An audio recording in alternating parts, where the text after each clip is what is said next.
우리 밝은 미소를 지으면서 우리 좌우 옆분과 인사 나눕니다. 사랑합니다. 축복합니다. 인사 나눕니다. 수요일마다 계속해서 전해지는 말씀, 사무엘상에 나오는 말씀인데 오늘은 11장부터 15장에 나오는 그 말씀의 중심을 통해서 이 버림받은 사울이라는 제목을 가지고 우리 함께 은혜를 나누고자 합니다. 여러분이 잘 알다시피 다윗의 왕은 누굴까요? 다윗의 아들이 첫 번째 왕이 누굴까요? 다윗의 아들 첫 번째 왕, 잘 모르시죠? 그 솔지하고 비슷한데 솔로몬 왕이죠. 솔로몬이 왕이 되자마자 첫 번째 행했던 게 뭘까요? 왕이 되자마자 역시 주일날도 말하기 싫고 수요일도 말하기 싫고 얼마나 피곤하셨으면 다 귀찮게 여겨질까요? 솔로몬이 왕이 되자마자 첫 번째 행했던 게 뭐라고 그랬죠? 일천 번제를 하나님 앞에 드렸어요. 그 일천 번제를 드리니까 하나님이 너무너무 기뻐하셨던 거죠. 그래서 하나님이 꿈에 나타났어요. 솔로몬아, 내가 너에게 무엇을 좀 줄고 내가 너한테 주고 싶은 게 있는데 네가 원하는 대로 내가 다 주겠다라고 이렇게 이야기했을 때 솔로몬이 대답은 부귀와 영화, 그다음에 장수와 물질을 구한 것이 아니라 솔로몬은 한 가지를 구했습니다. 그게 뭘까요? 너무나도 잘 알고 계시는 지혜를 하나님 앞에 구했습니다. 그렇다면 여기서 이 지혜는 원어의 뜻을 보게 되면 지혜라는 것은 바로 생명의 말을, 다시 말하는 상대방의 말을 잘 듣는다는 의미를 가지고 있다라고 하는 거죠. 그럼 상대방의 말을 잘 듣는다는 것은 두 가지 의미가 있습니다. 첫째는 하나님의 말씀을 잘 듣는다는 겁니다. 두 번째는 부귀한 자나 부한 자나 가난한 자나 천한 자나 할 것 없이 모든 사람들의 상대방의 말을 잘 듣는 마음을 원했던 거예요. 그래서 솔로몬의 지혜는 두 가지입니다. 하나님의 말씀을 잘 듣게 해주시고 또 내가 왕이 됐으므로 백성들의 말을 잘 들을 수 있는 왕이 되었으면 좋겠습니다. 그러니 저에게 필요한 것은 바로 지혜가 필요합니다 라고 하나님 앞에 간절히 기도했다라고 하는 것이죠. 여러분, 우리 인생에 살아가면서 가장 중요하고 절대적으로 필요한 것들이 많이 있지만 그러나 그보다 중요한 것은 바로 뭐냐면 상대방의 말을 잘 듣는 게 중요하다는 겁니다. 상대방의 말을 잘 들음으로 말미암아 바로 복이 되는 사람도 있고 상대방의 말을 잘못 들음으로 말미암아 바로 화가 되는 사람들도 많이 있다라고 하는 것을 보게 된다는 거죠.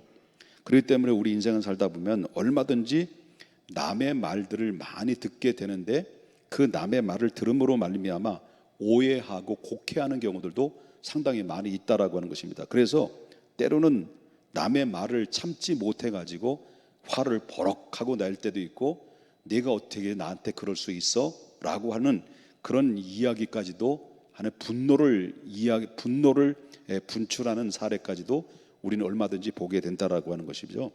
그렇기 때문에 그보다 더 위험한 것이 있습니다. 위험한 것은 바로 뭐냐면 당사자에게 확인되지도 않는 말을 얻었습니까? 마치 그게 진실인 것처럼 남들에게 그 말을 전달하는 사람이 있는 거죠. 이걸 가지고 뭐라고 말하냐면 나팔수라 이렇게 이야기합니다. 그냥 전달하는데 뭘 덧붙여서 전달하냐면 비판과 정죄를 덧붙여서 남에게 전달하는 이런 사람들도 우리가 보게 된다는 거죠. 그래서 나팔 플러스 비판 플러스 정죄.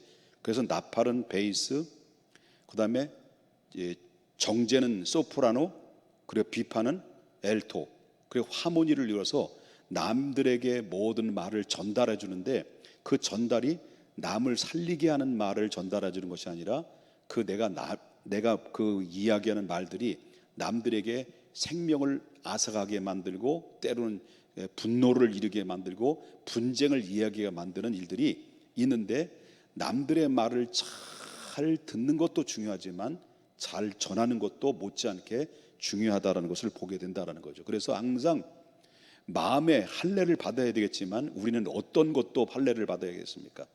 입에 할례도 받아야 돼요. 옆에 있는 사람 인사합시다. 입에 좀 할례 좀 받으십시다. 인사합시다. 입에 할례를 받아야 돼요. 그러니까 정말 많은 사람들이 말을 하기도 하고 말을 듣기도 해요. 말을 하기도 하고 말을 듣기도 하는데 어떤 사람은 귀는 있지만 상대방의 말을 이해를 못하고 곡해를 하고 오해를 해서 분노를 하고 화를 내는 경우도 있고요. 어떤 사람은 말을 아까도 서두 얘기했지만 바로 거기에는 정확한 그런 의미도 없고 정확하게 심증도 없는데도 불구하고 이것이 마치 그것이 진실인 것처럼 그거를 한 작품을 만들어서 그거를 옮겨다가 남들에게 전달해주는 뿌리는 그런 일들인데 그 뿌림이 긍정이냐 부정이냐 할 때 긍정이 아닌 부정의 말들을 계속해서 뿌리는 경우들도 있기 때문에 말을 듣는 것도 중요하지만 말을 잘 하는 것도 중요하다라는 것을 여러분 굉장히 중요한 의미를 말씀을 드리고 싶은 겁니다. 여러분 알다시피 지혜로운 사람은 어떤 사람이냐라고 그럴 때 지혜로운 사람은 항상 남의 말을 잘 귀 기울여 드리는 겁니다. 그리고 긍정해 주고 그다음에 중요한 것은 그 남의 말을 들었을 때 확인되지 않는 말을 절대로 입 밖에 내지 않고 그리고 받았던 부정적인 말을 들었다 할지라도 그 부정적인 말을 남들에게 이야기해 줄 때는 부정을 긍정으로 한 작품을 만들어서 전달해 주면 상대방이 더욱더 그것이 오해를 아니면 또 안 좋은 상황을 더 축복의 상황으로 만들어주는 지혜로운 행동들이 그 안에서 나올 수 있다는 것인데 이것이 바로 마치 솔로몬이 지혜를 얻었던 것처럼 그런 지혜를 우리가 공급받아야 된다는 것을 보게 됩니다. 그래서 하나님 앞에 구할 때 내게 지혜를 달라는 것은 그 말 속에는 하나님의 말씀을 잘 들을 수 있게 해주시고 백성들의 말을 온전히 분별하고 잘 귀를 기울일 수 있는 판단력을 달라고 기도하는 건데 우리가 남의 말을 듣을 때 잘 귀 기울이고 그 말이 옳은 것인지 그른 것인지 판단할 수 있는 지혜를 받아야 돼요. 그래서 그거를 잘 판단할 때 그 안에서 우리 행동을 올바르게 행동을 할 수가 있다는 것을 보게 된다라고 하는 거죠. 여러분 알다시피 이스라엘 초대 왕은 누구였습니까? 오늘 본문에 나오는 주인공이죠. 사울이라는 왕입니다. 사울이 왕이 됐어요. 왕이 됐는데 누구로부터 기름을 부음 받았어요? 사무엘 선지자를 통해서 기름 부음을 받았어요. 그 기름 부음 받기 전에도 그렇고 기름 부음을 받을 때도 그렇고 기름 받고 난 다음에도 왕으로 세워진 이후에도 이 사무엘이 왕 사울에게 누누이 이야기하고 그리고 강조했던 내용이 있습니다. 누누이 이야기하고 강조했던 말, 당신이 왕이 되면 반드시 이것만큼은 지켜야 된다라고 하는 것인데 누누이 이야기했던 것 중에서 그것은 바로 뭐냐면 당신 사울 왕이요 당신은 왕이 될 때 하나님 여호와의 말씀을 잘 들어야 됩니다라고 했습니다. 이걸 계속해서 반복적으로 사무엘이 사울 왕에게 요청했던 이야기예요. 누구의 말을 잘 들어야 된다고요? 여호와의 하나님의 말씀을 잘 들어야 된다라는 말씀을 계속해서 강조했다라는 거죠. 이런 말이 있습니다. 상대방이 어떤 사람인지 그 사람의 됨됨이를 알 수 있는 방법은 그 사람이 높은 위치에 올려보내면 높은 위치에 앉혀놓으면 그 사람이 어떤 사람인가라는 것을 금방 알 수 있다라고 이야기가 있습니다.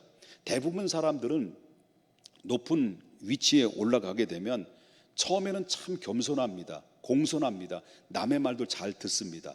그런데 조금 시간이 지나게 되면 갑자기 그 사람이 높은 위치에 올라가게 되면 바로 서서히 어깨에 훅가시가 들어가요.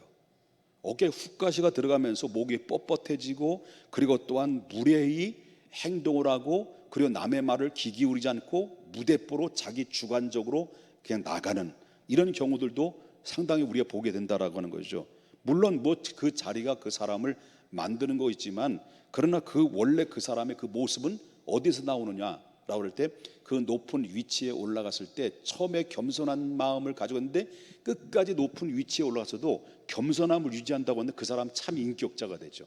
근데 다수의 사람들이 처음에는 겸손했다가 높은 위치에 올라가기만 하면 사람들이 이상하게 달라지고 어깨에 힘 들어가고 그리고 또한 남의 말 귀 기울이지 않고 부대표로 자기 주관적으로 나가는 경우들이 많이 있다라고 하는 것을 보게 된다는 거죠. 사울 왕이 그랬다라는 거예요. 사울 왕은 처음에는 겸손했습니다. 그러나 왕이 된 지 2년이 됐어요. 얼마 되지도 않았어요. 몇 년? 2년 됐어요. 2년. 그리고 나이가 40세가 됐어요. 그런데 이 왕이 되면서 이 사울이라는 왕이 서서히 변질되기 시작했어요. 이 변질되기 시작하면서 어느 날 하나님께서 사무엘을 통해서 사울 왕에게 명령이 떨어져요. 그 명령이 떨어지는 그것이 바로 뭐냐면 사무엘상 15장 3절에 나오는 말씀인데 뭐라고 얘기했냐면 보십시다. 지금 가서 누구를 치라는 거죠? 지금 누구에게 명령하는 거예요? 사무엘이 사울 왕에게 명령하기를 너는 지금 가서 아말렉을 쳐서 그들의 모든 소유를 남기지 말고 어떻게 하라는 거예요?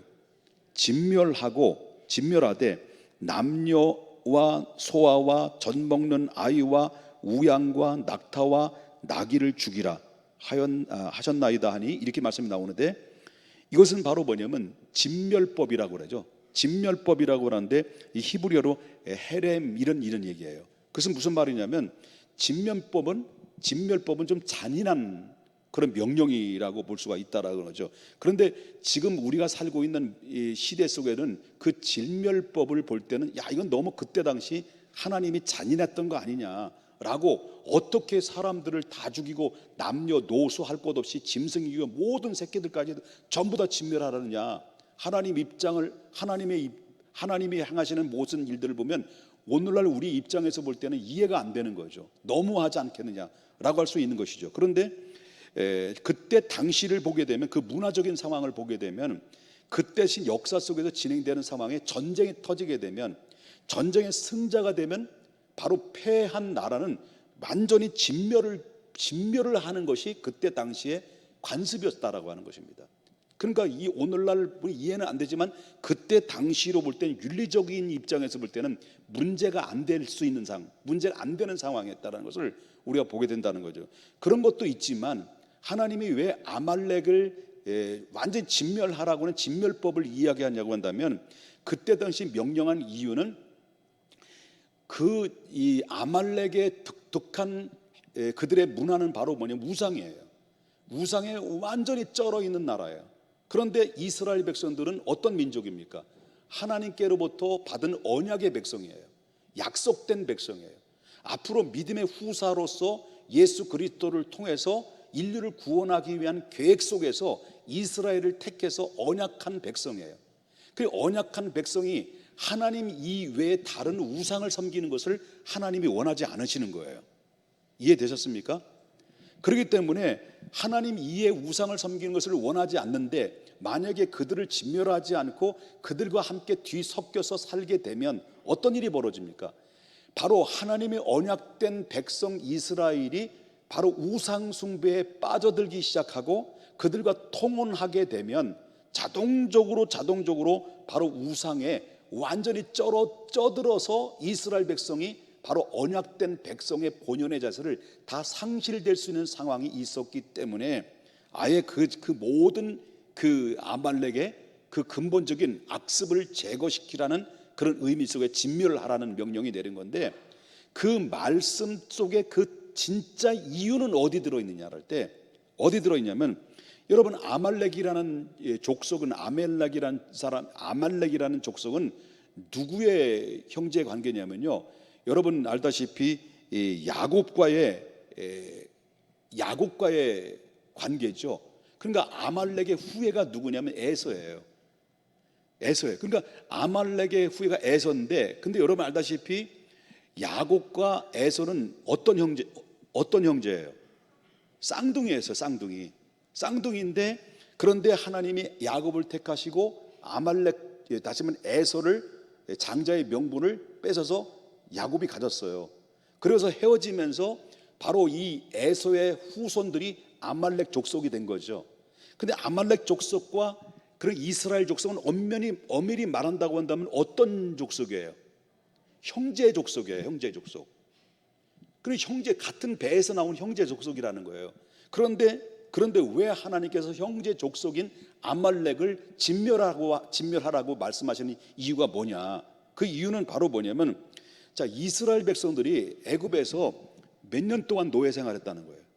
430년 동안 노예 생활하다가 이제 모세로 이 모세의 지도하에서 이스라엘 백성들을 이끌고 광야로서 행진하는 그런 가운데 있었던 거죠.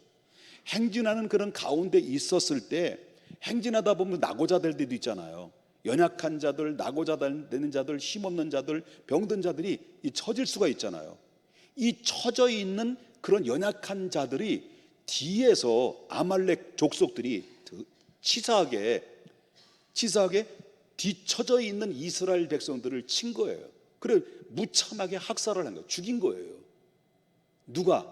형제 나라라고 하는 아말렉 족속이 같은 형제 나라인 이스라엘 백성들이 출애굽할 때 뒤에서 계속 기습 공격을 통해서 이스라엘 백성들을 쳤다라는 거예요. 이게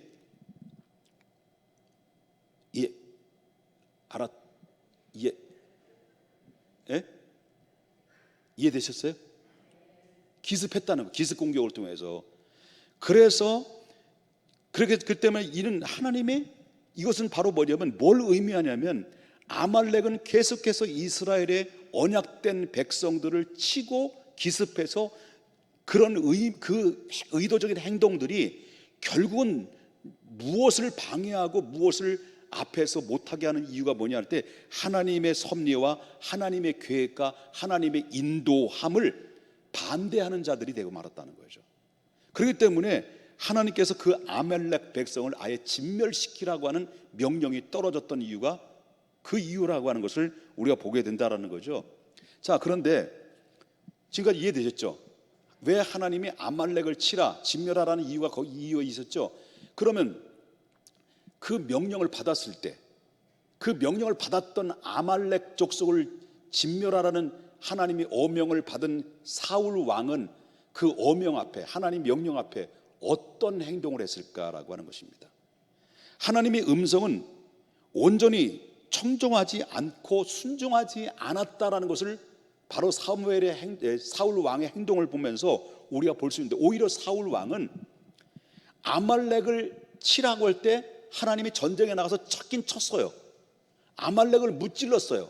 다 진멸하라는 명령을 내렸습니다마는 그러나 전쟁의 승리는 했으나 그 아말렉 왕이었던 아각을 살려놓은 거예요. 아각부터 죽여야 되잖아요. 적의 대장부터 죽여야 되죠. 제가 죄송해요. 뭘 죽여야 돼요? 그 대장부터 죽여야 되잖아요. 아각을 살려놓은 거예요. 그거를 바로 생포해가지고 데려온 거예요. 그리고 아주 현찮았던 가축들은 다 죽이고 살찌고 기름진 것들은 모든 가축들은 다 끌고 온 거예요. 하나님의 명령은 뭐예요? 하나님 명령은 뭐였어요? 다 진멸하라. 근데 사울 왕은 뭐예요? 진멸하지 않고 아각 왕도, 다시 말하면 아말렉 아각 왕도 살려내고, 그 다음에 바로 살찌고 기름진 짐승들을 다 살려내고 다 끌고 오고 현찮은 것들 다 죽이고 그랬다라는 거예요. 여기 어디 보면 아니면 사무엘상 15장 9절에 나오는 말씀 알죠? 한번 보겠습니다. 사울과 백성이 누구를 되는 거예요? 아각과 그의 양과 소의 가장 좋은 것 또는 기름진 것과 어린 양과 모든 좋은 것을 남기고 진멸하기를 즐거워하냐고. 뭐만 죽인 거예요? 가치 없고 하찮은 것은 진멸하니라. 하나님은 다 진멸하는데 왕도 살리고 좋은 짐승들만 다 가축들을 가지고 데려왔다는 거예요. 그러니까 이 사울이 아말렉 아각을 죽이지 않는 이유가 뭐냐? 죽이지 않았던 이유가 뭐냐? 그것은 바로 뭐냐면 자기의 승리를 백성들에게 바로 자랑하고 싶은 명예 욕심 때문에 그 안에 있었던 거예요. 그리고 또한 이 좋은 소와 양을 남겨둔 이유가 바로 뭐냐? 결국 이 사울 왕은 그 안에 무슨 탐심이 있었던 거예요? 물질적인 욕심이 탐이 났던 거죠. 그러니까 하나님의 약속을 어기고 불순종했다. 하나님 앞에 10의 1조를 드린다고 약속을 했는데 다 드린 것이 아니라 뭐예요? 일부분만 드렸고 나머지를 남겨놨다는 얘기랑 똑같은 거예요. 미안합니다. 11조 연계해서 괜히 그런 얘기했는데 이게 원고도 없는 얘기 괜히 나왔네. 죄송합니다. 하나님 뜻일 수도 있지 뭐. 들어야 될 사람이 있으니까. 내가 뭔 얘기했는지 내가 이러면 안 되는데 이게 참. 그런데 그러면 이 사울 왕이 아말렉을 왜 치라고 하는지를 하나님께서는 분명히 얘기했죠. 아말렉을 치어야 될 이유가. 그런데 사울 왕은 그 말을 듣고 어떻다는 거예요? 순종했다는 거예요? 불순종했다는 거예요? 불순종했다는 거예요. 그러니까 불순종했을 때 하나님이 그 불순종한 사울 왕을 향하여 어떤 태도를, 어떤 반응을 보이셨느냐라고 그럴 때, 여러분 사무엘상 15장 11절에 보면 사울을 왕으로 세우신 것을 뭐라고 말하냐면 한탄하시고 후회하셨다라는 거예요. 왜 내가 세웠는지 원래부터 이스라엘은 왕을 세우는 것이 하나님이 원하셨던 뜻이었을까, 아니었을까요? 아니었어요. 그런데 이 사무엘이 왕에게 찾아간 거예요. 사울 왕이요, 이 양의 소리는 무엇이고 이 소리들이 다 어떻게 된 것입니까? 소의 울음소리, 양의 울음소리들이 이게 다 어떻게 된 겁니까? 라고 책망을 하자 이 사울의 반응이 어떤 반응일까요? 자, 보십시다. 15장 15절입니다. 사울이 이르되 그것은 무리가 아말렉 사람에게 끌어온 것인데, 그 다음에 누굴 얘기해요?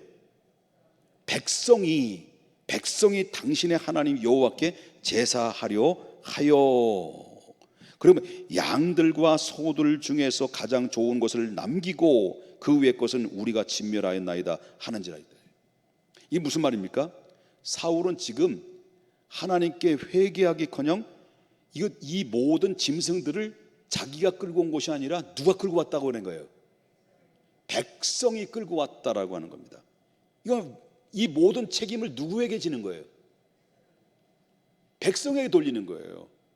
그러니까 우리의 성도의 삶도, 우리 저를 포함해서 하나님의 믿는 사람들이 결국 뭐냐면 모든 이 행위는 내가 했어요.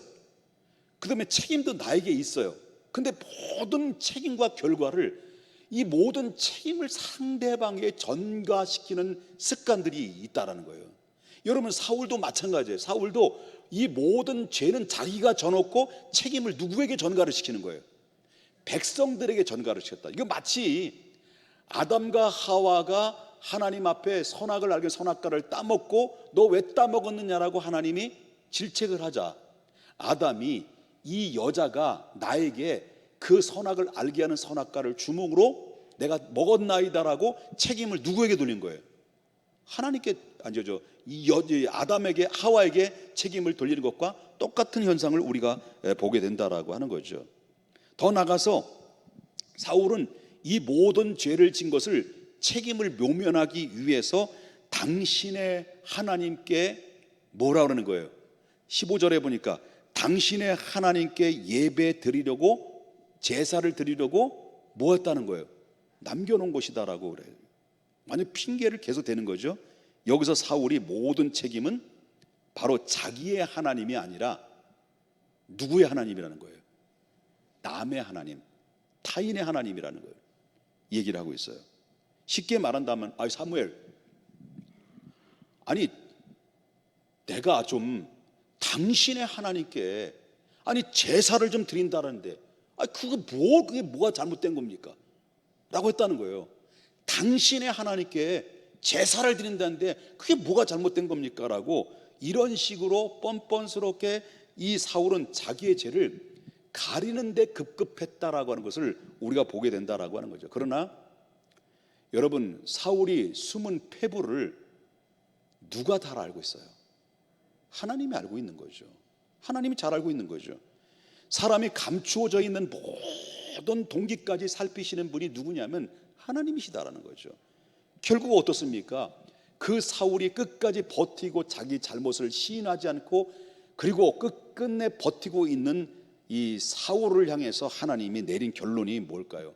15장 22절부터 23절입니다. 사무엘이 이르되 여호와께서 번제와 다른 제사를 그의 목소리를 청종하는 것을 좋아하신 같이 좋아하시겠나이까? 뭐보다 뭐가 낫다는 거예요? 순종이 이 제사보다 낫고 듣는 것이 순양의 기름보다 나으니. 듣는 것이. 그 다음에 이는 거역하는 것은 점치는 죄와 같고 완고하는 것은 사신 우상에 절하는 죄와 같음이니이다. 같음이라. 왕이 여호와의 말씀을 버렸으므로 여호와께서도 왕을 버려 왕이 되지 못하게 하셨나이다. 이게 하나님이 내린 결론이에요. 사실 사울이 이 말씀을 들으면 어떻게 해야 되겠습니까? 마지막 하나님의 경고의 메시지인데 이 말을 들으면, 사무엘을 통해서 이 말씀, 하나님의 경고의 말씀을 들으면 사울의 행동을 어떻게 해야 되겠습니까? 이렇게 되잖아요. 내가 잘못했습니다. 이렇게 나와야 되는 거 아닙니까? 내가 잘못했습니다. 내가 죽을 죄를 졌습니다. 어쩌다가 내가 정신을 잃어버렸습니다. 내 자신도 망각해버렸습니다. 정말 내가 하나님 앞에 얼마나 득죄를 했는지 모릅니다. 용서해달라고 하나님 앞에 회개를 했어야만이 당연한 것인데, 끝내 사울 왕은 회개했다는 거예요, 안 했다는 거예요? 끝까지 회개를 안 했다는 거예요. 그래서 버림받은 거예요. 그래서 버림받은 거예요. 여러분 알다시피 그 두 번째 왕이 됐던 사울 왕 다음의 왕이 누구예요? 예? 전두환 대통령이잖아요. 사울 왕 다음이 누구 왕이에요? 다윗이죠. 이 다윗도 죄를 졌을까 안 졌을까요? 여러분 사울 왕이 죄를 진 거하고 다윗이 죄를 진 거의 죄 농도를 보게 되면 누가 더 죄가 커요? 집에서 한번 또 성경을 봐야 되고 알죠? 죄를 무게감을 따진다고 한다면 사울이 죄를 진 것은 아무것도 아니에요. 다윗이 진 거에. 다윗은 어떤 죄를 졌습니까? 여러분 알다시피 사무엘상 11장에 보게 되면 사무엘 11장 보면 다윗이 무슨 죄를 범해요? 간통죄를 범해. 누구의 아내? 우리아의 아내 밧세바를 취해서 간통죄를, 간음을 저지르고 그리고 그 우리아의 남편을 죽여요. 그러니까 간음과 살인죄를 졌어요. 네? 이것은 간음과 살인죄를 지면 이것은 성경에서 뭐에 해당되는 거냐면 사형에 해당되는 죄였어요. 그런데 이 나단 선지자가 아까도 말했지만 사무엘 선지자가 찾아가서 사울 왕에게 책망하듯이 똑같이 나단 선지자가 다윗 왕에게 찾아간 거예요. 찾아가서 다윗에게 바로 이 당신의 이 모든 죄를 책망했을 때 이것이 당신의 죄입니다라고 아주 상세하게 이야기를 했을 때, 그때 이 다윗이 그 말을 듣고 수많은 지도자들과 백성들 앞에서 아무런 핑계 없이 자신의 죄를 솔직하게 시인하고 진심으로 무릎을 꿇고 통회하고 자복하고 회개했다는 거예요. 사울 왕은 꿈쩍도 안 했어요. 근데 다윗은 사울 왕보다도 더 엄청난 죄를 졌는데도 불구하고 그 책망 앞에 그 말을 듣고 무릎을 꿇고 통회하고 자복하고 백성들 앞에, 모든 지도들 앞에 내가 죄를 졌습니다, 내가 이런 죄를 졌습니다라고 얼마나 또 통곡의 눈물을 흘렸을까요? 그리고 자기 자신은 이 죄로 인하여 내가 심판을 받겠다라고 하나님 앞에 고백을 했다라는 거죠. 그러나 사울은 죄에 대해서 온갖 변명과 핑계를 늘어나요. 그리고 끝내는 하나님의 징계가 무서워서 바로 마지못해 자기 죄를 시인해요. 이거는 진정한 회개가 아니었다라는 거죠. 결국은 뭐예요? 결국은 다윗은 똑같이 죄를 졌는데 다윗은 쓰임받고 사울은 버림받았다는 거죠. 이게 바로 뭐예요? 죄를 회개하고 안 하고의 차이가 거기에서 나온 결론이다 라고 하는 것입니다. 기억해야 됩니다. 기억해야 됩니다. 우리는 하나님의 은혜로 당신의 자녀가 됐습니다. 하나님의 은혜로 말미암아 우리는 천국의 백성이 됐습니다. 그렇다고 해서 이 땅에 사는 날 동안 우리가 아무렇게나 죄를 졌다 할지라도 그를 하나님이 그대로 방관하시느냐? 그건 아니다라는 거죠. 그건 아니다.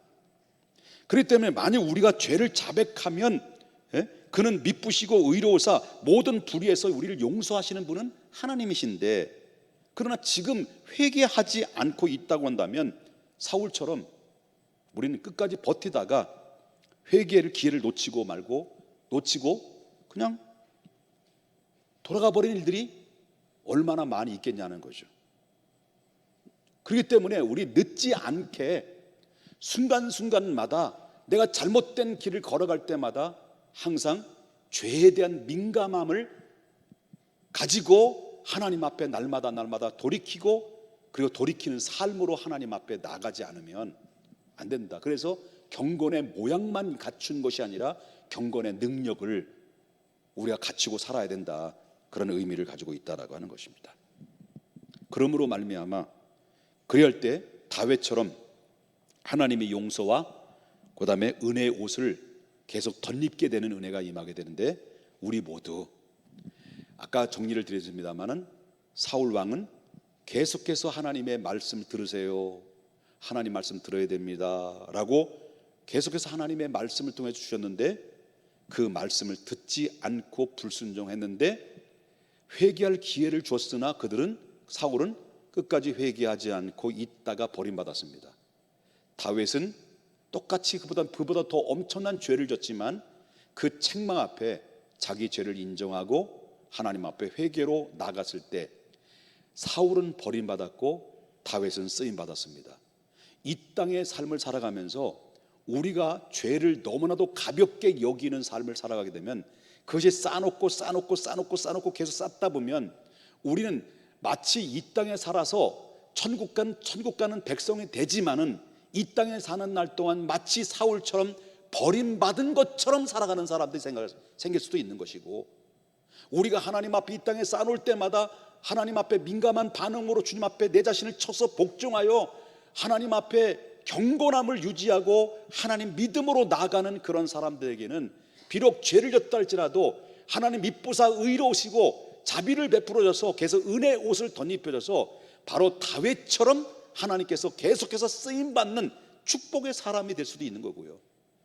여러분, 버림받은 것처럼 이 땅의 삶을 살지 말고 계속해서 하나님의 은혜의 옷을 입어서 쓰임받는 것처럼 다윗처럼 그렇게 삶을 살아간다고 한다면 그것은 바로 우리에게 가장 축복이고 큰 위로가 된다는 것을 기억해야 될 줄 믿습니다.